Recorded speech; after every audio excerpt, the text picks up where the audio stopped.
Слагаме една стъклена купа в тенджера, в която има вода, която не вири особено силно.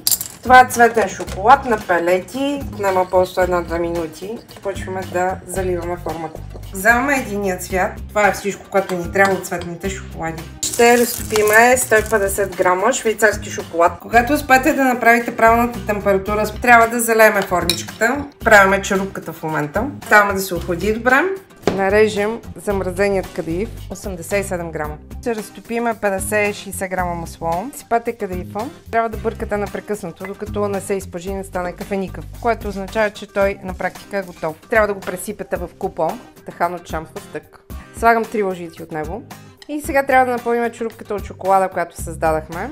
След като хубаво го изравните, го сложете в хладилника за около 15-20 минути, за да може да позамръзне и тогава ще излеем горната част от шоколада.